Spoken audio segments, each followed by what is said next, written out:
The invitation sat on my table for 3 days, unopened, like a quiet accusation. My brother had been gone for 2 years, yet his absence still felt louder than any sound in the house. Walking into his wife's birthday party meant walking back into a life that had shattered, into memories that still bled if touched too deeply. I told myself I would go for just a few minutes, long enough to show respect, long enough to prove to myself that grief no longer controlled me. I had no idea that night would reopen wounds I thought had healed, and create something fragile and unexpected in their place. Before the story goes any further, let me ask you something from the heart. If you believe in kindness, in second chances, and in the quiet ways broken people can find hope again, please take a moment to like this video, comment, share it with someone who needs it, and subscribe to our channel, The Kindness Chronicles. Your support helps stories like this reach the people who need them most. The house looked exactly the same as it had the last time I stood outside it, except now the laughter drifting through the windows felt foreign, almost wrong. This was the home where my brother once lived, where his shoes used to sit by the door, where his voice used to echo down the hallway when he came back late from work. I remember standing in the driveway, my hand on the gate, fighting the urge to turn around. Guilt wrapped around me like a heavy coat. Part of me felt I had no right to be there, as if my presence itself was a betrayal of him. When I finally stepped inside, memories hit me harder than expected. The smell of food, the familiar arrangement of furniture, even the light from the ceiling lamps felt like ghosts. Friends and family smiled politely, some warmly, some with the awkward sadness reserved for shared loss. I kept my head down, answering questions with short nods, pretending I was fine when I wasn't. And then I saw her. She stood near the kitchen, wearing a soft smile that didn't quite reach her eyes. Grief had changed her, but not in the way people expect. She carried herself with quiet strength now, like someone who had learned how to survive storms without warning. For a moment, I saw her not as my brother's wife, but as a woman who had lost the love of her life and kept going anyway. That realization made my chest ache in a way I wasn't prepared for. The birthday celebration moved forward around me, candles were lit, applause filled the room, and I stood there feeling like an observer in my own life.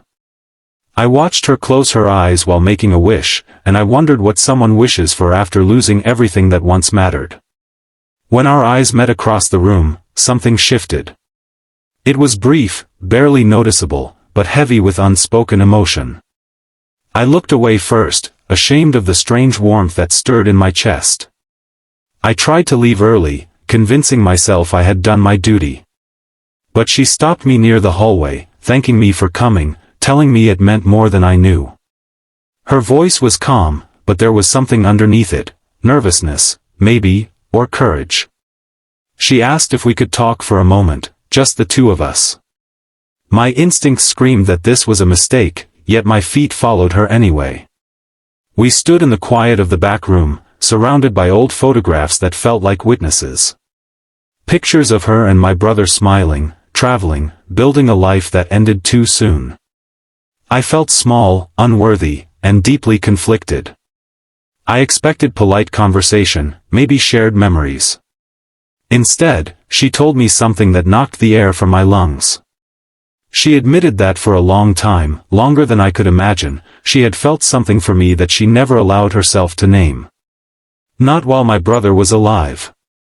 Not even after he was gone. She said the feeling scared her, filled her with guilt, and yet never disappeared that I didn't know how to respond. My mind raced through loyalty, betrayal, grief, and fear. I loved my brother fiercely, and the idea of hurting his memory felt unbearable. At the same time, I couldn't deny that I had always felt drawn to her too, in a quiet, respectful way I never examined closely. That night, everything I had buried came to the surface, and it terrified me. I left the party soon after, my heart pounding, my thoughts a mess. For weeks, I avoided her calls, avoided the neighborhood, avoided my own reflection. I told myself the right thing to do was to disappear, to let both of us move on separately. But grief doesn't work that way. It waits. It demands to be felt. And so does truth. Slowly, we began to talk again. Carefully. Honestly. We spoke about my brother, about how much he meant to both of us, about the guilt that followed every quiet moment of happiness. We didn't rush anything. We didn't pretend it was easy. Some days, the weight of it all felt unbearable. Other days, sharing memories felt like healing instead of pain. What changed everything was understanding that love doesn't erase love. Caring for her didn't mean I loved my brother any less. It didn't dishonor him to choose life after loss. In fact, remembering the man he was, the kindness he lived with, I realized he would never want either of us to stay trapped in sorrow forever.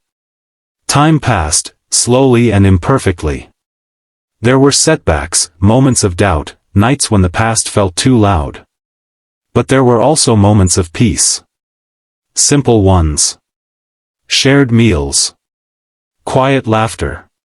A sense of being understood without explanation. Healing didn't arrive all at once. It came in fragments, in patience, in forgiveness we learned to give ourselves. Near the end of this journey, I understood that attending that birthday party wasn't an accident. It was a turning point.